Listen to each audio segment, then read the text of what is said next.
ఏం జరుగుతుందో మన సమాజంలో ఇన్ని క్రైమ్లా నాకు ఊహ తెలిసినప్పుడు నాతో పాటు మీ అందరికి కూడా నాకు తెలిసి ఈ పాయింట్కి మీరు చెప్పండి. నాకు ఊహ తెలిసినప్పుడు క్రైమ్ అంటే ఏంటో తెలుసా? ఒక రాజకీయ నాయకుడు చేసే స్కామ్, ఎమ్మెల్యేనో ఎంపీనో సెంట్రల్లోనో స్టేట్లోనో ఒక రాజకీయ నాయకుడు చేసే స్కామ్, లేదా సూటు బూట్ వేసుకున్న ఒక బిజినెస్ మ్యాన్ చేసే స్కామ్, షేర్ మార్కెట్ అనో స్టాక్ మార్కెట్ అని ఏదో ఒకటి, లేదా రౌడీలు గోండాలు చేసే దొంగతనాలు, కిడ్నాప్లు, హత్యలు, అత్యాచారాలు, కొంచెం లింగు గలలింగు అవి పట్టుకోవటం, నోట్ల కీళ్ళు అనుకోవటం, రోడ్ల మీద తిరగటం, ఆడిని బెదిరించడం, డబ్బులు లాక్కోవటం, హఫ్తా వసూలు చేయటం, లేదంటే కిరాయి తీసుకొని ఎవరైనా చంపేయటం, ఇవి నాకు తెలిసిన క్రైమ్స్. ఇవి నాకు తెలిసినప్పుడు నాకు తెలిసిన క్రైమ్స్ ఇవి. కానీ ఇప్పుడు పెళ్ళి కావాల్సిన వాళ్ళు, పెళ్లి చేసుకుందాం అనుకున్న వాళ్ళు, కొత్తగా పెళ్ళైన వాళ్ళు, పెళ్లి చేసుకుని పిల్లలు ఉన్నోళ్ళు భర్తను చంపేస్తున్నారు, భార్యను చంపేస్తున్నారు. అరే వాళ్ళ సంబంధానికి అడ్డొస్తాను పిల్లల్ని చంపేస్తున్నారు, పెళ్ళొద్దన్నందుకు తల్లిదండ్రులు చంపేస్తున్నారు, ఇష్టం ఉన్నట్టు నటిస్తా కాబోయే భర్తను చంపేస్తున్నారు. ఇటుపోతుంది మా సమాజం. ఒక ఆర్గ్యుమెంట్కి ఏంటి, మెట్రోలో వర్షం పడుతుందని చెప్తే డోర్ వేద్దాం వద్దని, లోకల్ ట్రైన్ డోర్ వేద్దాం వద్దని ఆర్గ్యుమెంట్కి ఒకరిని చంపేసాడు ముంబైలో. మాట్లాడుకుందాం. హాయ్ ఫ్రెండ్స్, నా పేరు Anand, welcome to Anand views. ఈ వీడియోలో మేజర్గా 2-3 పాయింట్లు కవర్ చేయాలనుకుంటున్నా. ఫస్ట్ ఏంటి తెలుసా? సమాజానికి మనం ఏదైనా చేయాలనుకుంటే తిరిగి మనకే బొక్క పడుతుందేమో అన్న పాయింట్. 4 గోళ్ల మధ్యలో నుంచొని ఈ కెమెరా పెట్టుకొని ఇట్లా మాట్లాడటం వల్ల వెంటనే పర్యవసానాలు అయితే ఉండవు. చాలా ధైర్యంగా మనం మాట్లాడగలం. పర్యవసానాలు ఉంటాయి, ఏదో రోజు ఉంటాయి. ఇప్పుడు నేను ఎన్ని మాట్లాడుతాగా రేపన్న రోజు నా మీద ఏదో ఇలాంటి క్రియేట్ చేసి వెనక్కి వస్తాయి. నాకు తెలుసు, ఇప్పుడు నన్ను ఇష్టపడే వాళ్ళు నన్ను ట్రోల్ చేస్తారు, ఏదో రోజు వస్తుంది. నేనే చెప్తాను, ఇది రికార్డ్ చేసి పెట్టుకోండి. ఏదో రోజు నా మీద ఇలాంటివన్నీ వస్తాయి. సేమ్ నేను మాట్లాడేవి నా మీద వస్తాయి, నేను మాట్లాడి నా మీద ట్రోల్స్ కింద ప్లే చేస్తారు, అన్నీ జరుగుతాయి. నేను దానికి రెడీ ఉన్నా. ప్రజెంట్ నేను చాలామంది తెలియకపోవచ్చు, కానీ ఫ్యూచర్లో నా మీద ఏదో ఒకటి వస్తుంది. మన ఇంతమంది మీద అగనెస్ట్గా మాట్లాడినప్పుడు ఎవరు వదిలేడు కదా. కానీ ఈ ముంబైలో ఏదైతే జరిగిందో లోకల్ ట్రైన్లో, దాని తర్వాత మాత్రం నేను రోడ్డు మీద వెళ్తున్నప్పుడు ఏదైనా తప్పు జరిగితే మాత్రం అన్నీ మూసుకొని పక్క నుంచి వెళ్ళిపోతాము. మీరు కూడా ఆ పని చేయడం ఉత్తమం అనిపిస్తుంది. చూడండి, ముంబైలో లోకల్ ట్రైన్లో వర్షం పడుతుంది. ఆ వర్షం పడుతుంటే లోపలికి వస్తున్నాయి వాటర్. డోర్ వేసేద్దాం అని ఒక వ్యక్తి అన్నాడు. బయట వేడిగానే ఉంది కదా అని చెప్పి ఇంకొకటితో ఒక ఆర్గ్యుమెంట్ అన్నది స్టార్ట్ అయింది. ఆర్గ్యుమెంట్ పెద్దదైపోయి ఒకడు ఏం చేశాడంటే, ఎవడైతే డోర్ వేయద్దు అన్నాడో వాడు కత్తి తీసుకొని డోర్ వేయమన్నాడు, పొడిస్తాడు. తప్పు ఇక్కడ ఎవరిదన్నది పక్కన పెట్టండి. ఒక కత్తి తీసుకొని పటాపటా పొడుస్తూ ఉంటే ఆ ట్రైన్ ఏమి మన సినిమాలో లాగా ఎవరు లేకుండా లేరు, నిర్మానుష్యంగా లేదు. ట్రైన్లో ఫుల్ క్రౌడ్ ఉంది. కొంతమంది భయపడుతూ ఒక సైడ్ పరిగెత్తారు, కొంతమంది అమ్మయ్య మనకు రీల్స్కి ఫుటేజ్ దొరికిందని చెప్పి ఫోన్లు తీసుకొని వీడియోలు తీసుకున్నారు. ఆపడానికి మాత్రం ఒక్కడు రాల. మావా ఆ సిచ్యువేషన్లో నువ్వున్నా కూడా రావులే మావా అని మీరు అనొచ్చు. నేను అదే అంటున్నా. అందుకని ఎవడో వాటర్ బాటిల్ వేసేస్తాను, ఎవడో రాంగ్ రూట్లో వస్తేనో మనం వెళ్ళి వీరుడిలాగా నుంచొని సమాజానికి ఏదో ఉద్ధరిద్దామని చెప్పి ఆడికి ఎదురెళ్ళి ఇట్లాంటి ప్రోగ్రాంలు ఏం పెట్టుకోవద్దు మావ. ఎందుకు తెలుసా? సమాజం ఇప్పుడు నన్ను అన్నట్టు మనలాగే పిరికిది మావ. మనం ఓడపొడుద్దామని చెప్పి పోటీగాళ్ళు వెళ్తే అలాగ అక్కడ చేస్తున్నాడు ఎవడో ఎదురుగా ఉన్నాడు, అట్లాగే గన్ను తీసుకొని కత్తి తీసుకొని పొడిచిపోవడం, కాలు పార్తు ఇవ్వడానికో ఈ సమాజం మనల్ని కనీసం పట్టించుకొని కూడా పట్టించుకోదు. పోనీ ఆడికేమైనా శిక్ష పడిద్దా అనుకుంటే వాడికి మహా అయితే ఇంత ఐ విట్నెస్ ఎవడైనా ధైర్యంగా ముందుకు వచ్చి ఏదైనా సాక్ష్యం చెప్తే కెమెరాలు ఫోన్లు ఫుటేజ్లు ఉన్నాయి కాబట్టి ఆడికి 2-3 సంవత్సరాలు జైలు శిక్ష పడి బయలు మీద బయటకు వచ్చేస్తాడు. పోనీ నువ్వేనా పెద్ద వీరుడిలాగా దేశానికి ఏదైనా చేసావు, నిన్ను ఎవడైనా గుర్తుపెట్టుకుంటే ఒక్కరు కూడా నేను గుర్తుపెట్టుకోడు. నువ్వు ఆ రోజుకి ఒక చిన్న న్యూస్ ఆర్టికల్ అంతే. నీ ప్రాణం విలువ అంతే. నీ కుటుంబం, నీ పిల్లలు, నీ తల్లిదండ్రులు, నీ భార్య. నాకు ఈరోజు ఆ ఇన్సిడెంట్, ఆ వీడియోలన్నీ చూసిన తర్వాత నేను రియలైజ్ అయిన విషయం ఇది. ఏదైనా చేద్దాం, ఎవడైనా ఎదురిద్దాం, ఎవడైనా తప్పు చేస్తే చెప్తానేమో, నాకున్న దోలకు నేను చెప్తానేమో, నేను వాటర్ బాటిల్ పడి చేశాను ఇలాంటివి, నేను చెప్తానేమో, బాబు ఇట్లా పడేద్దామ్మా చెత్త అని చెప్పి రాంగ్ రూట్లో రావద్దని చెప్తానేమో. కానీ ఆర్గ్యుమెంట్లు మాత్రం ఎవరితో పెట్టుకోవద్దు మా. మీరు రైట్ అని ప్రూవ్ చేయడం అసలు ఆర్గ్యుమెంట్ అన్నది వద్దు. చెప్పండి అంటే అన్నాడు, లేదంటే లేదు వెళ్ళిపోండి. ఆర్గ్యుమెంట్లు పెట్టుకొని మాత్రం మీ మీదకి ఏది తెచ్చుకోవద్దు. ఎస్పెషల్లీ మీ ప్లేస్ కాని చోట, ఎస్పెషల్లీ మీకంటూ చుట్టుపక్కల బలం లేని చోట, ఎస్పెషల్లీ అబ్బో ఈ ట్రైన్లో చాలా మీ తాలూకా ఈ నా కోసం ఏదైనా చేస్తాడన్న మనుషులు లేనప్పుడు మాత్రం అసలు చేయొద్దు. అబ్బో చాలామంది ఉన్నారు ఈ ట్రైన్లో, వీళ్ళందరూ చూసుకుంటారు అన్న దానికి అలా ఎవడు రాడు. ఎవడు రాడు. అంత గుంపులో నువ్వున్నా నిన్న కూడా వెళ్ళమేమో. అలాంటప్పుడు ఎందుకు మామ అంత దోల? వద్దు, నీ చావు ఊరికినే పోతుంది. ఒక ఆర్టికల్ ఇంతే అవుతావు. కరెక్ట్గా చెప్పానా? ఖచ్చితంగా దీని మీద డిబేట్ ఉంటుంది, నాకు తెలుసు. మీ ఒపీనియన్స్ కామెంట్ చేయండి వీటి మీద. నాదేదో తప్పు ఉంటే నేను సరి చేసుకుంటా. సరే, నెక్స్ట్ విషయం మాట్లాడుకుందాం. న్యూస్ ఆర్టికల్ తమ్నెల్లో పెట్టాను చూసారా? చూస్తే నాకు మతిపోయింది. పక్కపక్కనే ఉన్నాయి. కాబోయే భార్య లోయలోకి దోసేసింది ఫస్ట్ది. రెండోది కుమార్తె రాసిన మరణ శాసనం. మూడోది వాతలు పెట్టి తోలుడేలా చావగొట్టి. 3 క్రైమ్స్ ఫట్ ఫట్ ఫట్ ఫట్ పక్కనే. మనం సియా గోయల్ నేను మాట్లాడుకున్నాం. కాబోయే భార్య లోయలో దోసేసింది అన్న ఆర్టికల్ అమ్మాయి కోసం మనం మాట్లాడుకున్నాం, కొంతమంది ఫెమినిస్టుల కోసం మాట్లాడుకున్నాం. ఇక్కడ ముఖ్యంగా ఒకరి కోసం మిస్ అయ్యాం. ఎవరు తెలుసా? తల్లిదండ్రుల కోసం మిస్ అయ్యాం. తల్లిదండ్రుల కోసం ఇప్పుడు మనం మాట్లాడుకుందాం. తల్లిదండ్రులు, మై డియర్ పేరెంట్స్, మీ పిల్లలు ఎవరైనా వచ్చి మీ పలానా వాళ్ళని ప్రేమిస్తున్నామంటే మీకు కుదిరితే వాళ్ళకి పెళ్లి చేయండి. మీకు కుదరట్లా, మీ క్యాస్ట్ ఫీలింగ్ ఉంది, లేదంటే ఆడు చదువుకున్నాడు కాదు, ఆ డబ్బులు లేవు అని మీకేమైనా అనిపిస్తే మీ పిల్లల్ని దయచేసి మీ ఇంట్లో పెట్టుకోండి. అంతేగాని మీ పిల్లల్ని కన్విన్స్ చేసి వేరే వాళ్ళకి ఇచ్చి మాత్రం పెళ్లి చేయబాకండి. పెళ్లి చేస్తే వాళ్ళే మారతారులే.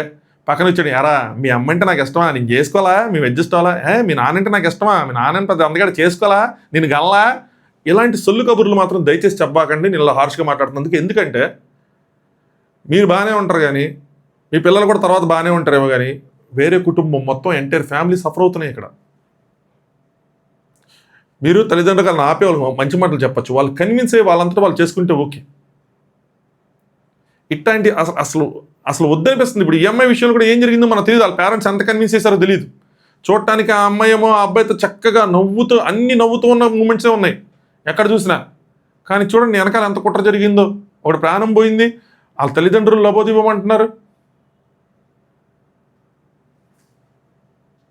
ఇంకోటి చెప్తాను చూడండి, పక్కనే కుమార్తె రాసిన మరణ శాసనం. ఇదైతే ముందు దానికన్నా దారుణం. ఇది ఏంటంటే బెంగళూరులో జరిగింది. ఇది 24 ఏళ్ళ సాఫ్ట్వేర్ ఇంజనీర్ శ్వేత కెన్నెత్ అనే ఒక అబ్బాయితో లివ్ ఇన్ రిలేషన్షిప్లో ఉంటున్నారు. అయితే వాళ్ళ తల్లిదండ్రులు అన్నారంట, అమ్మా ఇది పద్ధతి కాదు, ఇది సంస్కారం కాదు, మన సంస్కృతి కాదు, ఇలా లివిన్లో ఉండటం, వచ్చేసి నీకు పెళ్లి చేస్తాం పద్ధతిగా, మా పరువు తీబాక అని చెప్పారంట. ఆ అమ్మాయి ఇంటికి వెళ్ళిపోయిన తర్వాత వచ్చేసింది అని అనుకున్నారు వాళ్ళ ఇంట్లో వాళ్ళు. అమ్మయ్య మా కూతురు మా ఇంటికి వచ్చింది, ఎవరితో వెళ్ళిపోలేదు, మా పరువు తీయలేదు అనుకున్నారు. ఇన్ఫాక్ట్ వాళ్ళు పరువు తీసింటే వీళ్ళు ప్రాణాలు మిగిలేవేమో. పరువా ప్రాణమా అంటే పరువే అనుకునే వాళ్ళు ఎవరైతే ఉంటారో వాళ్ళందరికీ దండవరా దోతాం మీ అందరికీ. సరే, ఇంటికి వస్తే వాళ్ళ అమ్మతో ఆర్గ్యుమెంట్ అయిందంటే వాళ్ళ అమ్మని ఫసక్ వేసేసింది. మధ్యలో చెల్లెళ్ళు 20 సంవత్సరాలు, సుప్రియ అనేది ఉంది అమ్మాయి పేరు. ఆ అమ్మాయి ఆపడానికి వెళ్తే ఆ అమ్మాయిని వేసేసింది. ఆ అమ్మాయి చోరకి కన్న తండ్రిని కూడా చంపేసింది. కన్న తల్లిని చంపేసినప్పుడు ఇంకేముంది, కన్న తండ్రిని కూడా చంపేసింది. వాళ్ళ రిలేషన్షిప్లు ఎలాగైనా ఉండని, చిన్నప్పటి నుంచి ఆమె పెరిగిన వాతావరణం బాగాలేదన్నట్టు ఆవిడ చెప్తుంది. నన్ను ఎప్పుడు ఒక హాస్టల్లో ఉంచారని చెప్పి. కానీ తల్లిదండ్రులు చెల్లిని చంపేసుకుంటామా? మీకు ఇష్టమైతే మీరు అసలు ఇంటికే వెనక రాకుండా అక్కడ లివిన్లోనే ఎక్కడో చోట సావచ్చు గారా, మీ సావులు మీరు సావచ్చు గారా, వచ్చి తల్లిదండ్రులు చంపుకుంటారా? మళ్ళీ వీళ్ళు సాఫ్ట్వేర్ ఇంజనీర్లు, ఆ కెనెత్ హస్తం కూడా ఉంది వాళ్ళ నాన్న చంపిన దాంట్లో అని చెప్తున్నారు. వీళ్ళు ఎంత తెలివైన వాళ్ళు చూడండి, ఫోన్ స్విచ్ ఆఫ్ చేసేస్తే మనం ట్రాక్ అవ్వము అని చెప్పి ఫోన్లు స్విచ్ ఆఫ్ చేసేసి బైక్ వేసుకొని చక్కగా టోల్ గేట్లన్నీ దాటుకుంటూ వచ్చేసి పుదుచ్చేరి అక్కడికి వెళ్తే పోలీసులు అంత అమాయకులా ఈజీగా పట్టేసుకున్నారు. నాకు అర్థం కాల ఇంత దారుణం. అసలు నాకు అర్థం కాదు ఏంటంటే ఇంత క్రిమినల్ మైండ్ సెట్ ఎలా వస్తుందని. ఒకళ్ళ ప్రాణం తీసేయాలన్న మైండ్ సెట్ ఎలా వస్తుంది? ఇంత ధైర్యం ఎవరిస్తున్నారు? నాకు అర్థం కాని విషయం ఏంటంటే, దానికి అర్థం కావట్లేదు అంటుంది. ఇవన్నీ సమాజంలో ఎప్పటి నుంచో జరుగుతున్నవా? మనకి సోషల్ మీడియాని ఎన్ని లేక మనకు తెలియలేదా? లేదంటే ఇప్పుడే జరుగుతున్నాయా? జనాభా ఎక్కువైపోయి క్రైమ్ రేట్ పెరిగిపోతుందా? లేదంటే సోషల్ మీడియాలో న్యూస్ వస్తున్నాయి ఎవడు తప్పించుకున్నాడని రావట్లేదు కదా, వస్తుంటే దొరికిపోయారనే కదా వస్తున్నాయి. ఎంత దారుణంగా క్రైములు చేసినా దొరికిపోయినాయి కదా వస్తున్నాయి. అయినా వీళ్ళు ఇంత ధైర్యంగా ఎట్లా చేసేస్తున్నారు అంత క్రైమ్లు అంత ఈజీగా? ఇలా మైండ్ సెట్ ఎలా ఉంటుంది? పోనీ ఇల్లు చదువుకోనోళ్ళా అంటే కాదు, ఆ అమ్మాయి చదువుకుంది, డబ్బులున్నాయి, ఏదో బిజినెస్ చేస్తుంది. ఆ చంపినోడు వాడు కూడా ఏదో బిజినెస్ చేస్తున్నాడు, చదువుకున్నాడు, యంగేజ్ టీనేజర్స్ మొత్తం తెలిసిన వాళ్ళు, ఇంటర్నెట్ తెలిసిన వాళ్ళు, సమాజం తెలిసిన వాళ్ళు, రూల్స్ తెలిసిన వాళ్ళు, పోలీసులు తెలిసిన వాళ్ళు, అన్నీ తెలిసిన వాళ్ళు. ఈ అమ్మాయి సాఫ్ట్వేర్ ఇంజనీర్, 23 సంవత్సరాలు ప్రపంచం తెలుసు, బెంగళూరు లాంటి సిటీలో ఉన్న. పోనీ చదువుకోని వాళ్ళు మొద్దులు ఏదో చేస్తారంటే అనుకోవచ్చు, దండుపాల్యం బ్యాచ్ లాగా. అట్టా కూడా కాదు కదా. సో వాళ్ళే బెటర్ అనిపిస్తుంది. వాళ్ళకి ఏం తెలియదు కాబట్టి ముద్దునాయాలుగా లేదో చేశారనుకోవచ్చు. ఈ మధ్య చదువుకున్న దంటిపాల్యం బ్యాచీళ్ళు ఎంత చదువుకొని ప్రపంచం ఏం జరుగుతుందో తెలుసు, టెక్నాలజీ ఏంటో తెలుసు, పోలీసులు అట్ట పట్టేసుకుని తెలుసుకుని ఎంత ఈజీగా క్రైమ్లు.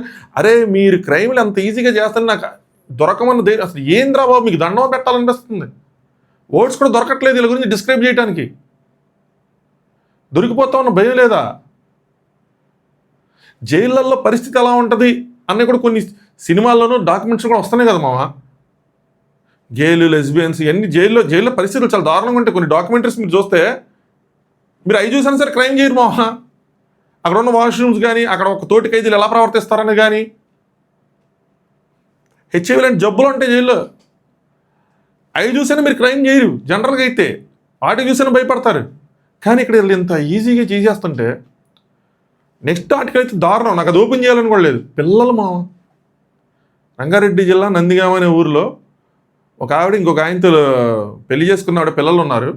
వాళ్ళిద్దరూ సరసాలాడుకుంటే పిల్లలు ఏడుస్తుంటే అడ్డొస్తున్నారని చెప్పి పిల్లల్ని సాగుకొట్టిందంట, వాతలు పెట్టిందంట. చుట్టుపక్కల ఉన్న వాళ్ళందరూ వచ్చి పోలీసులకు అప్పచెప్పారు. అదనే కాదు, అల్వాల్లో జరిగింది, మీరట్లో జరిగింది. పిల్లల్ని వాళ్ళ అక్రమ సంబంధానికి అడ్డుగా ఉన్నారని పిల్లల్ని చంపేస్తున్నారు మామ. ఇంత దారుణమైన తల్లిదండ్రులు ఉన్నారు. తల్లులే, తండ్రులు. మళ్ళీ అది ఎందుకండి మనకు జెండర్ డిబేట్. మనం మాట్లాడుకున్నప్పుడు క్రైమ్ ఈజ్ ఏ క్రైమ్. ఇక్కడ ఆడవాళ్ళు చేసేస్తున్నారా, మగవాళ్ళు చేసేస్తారా అన్నది కాదు. Crime is a crime. ఇంత ఈజీగా క్రైమ్ ఎందుకు చేస్తారన్నది పాయింట్. రిలేషన్షిప్లో మీకు పడకపోతే అది ఆబ్వియస్ థింగ్. చాలా పాయింట్, చాలా ఇవి ఉంటాయి రిలేషన్షిప్లో, కాంప్లికేషన్స్ ఉంటాయి, అది వేరే విషయం. కానీ క్రైములు చేసుకోవటం ఏంటన్నా నాకు అర్థం కాల. ప్రాణాలు తీసుకునేదాకా తెచ్చుకునేది ఏంటన్నా నాకు అర్థం కాల.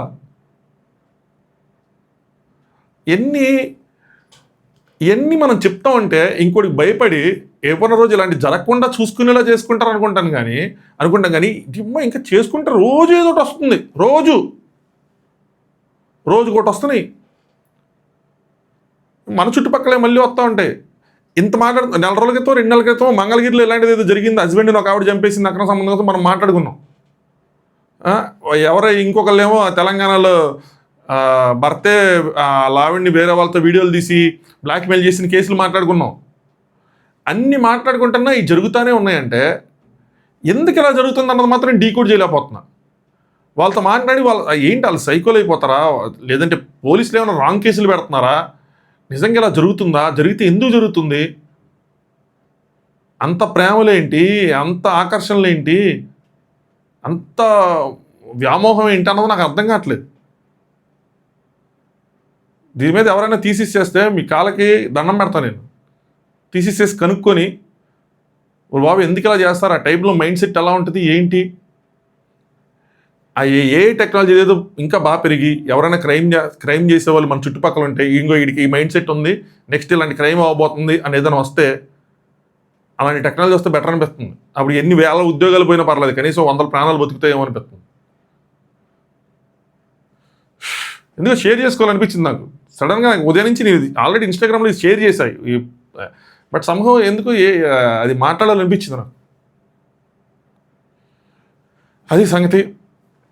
మీ ఒపీనియన్స్ కామెంట్ చేయండి. కొత్తగా చూసే ఎవరైనా ఉంటే ఛానల్ని సబ్స్క్రైబ్ చేసుకోండి.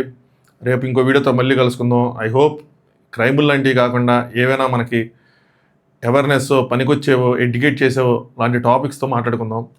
Good night. Thanks for watching. Anand news.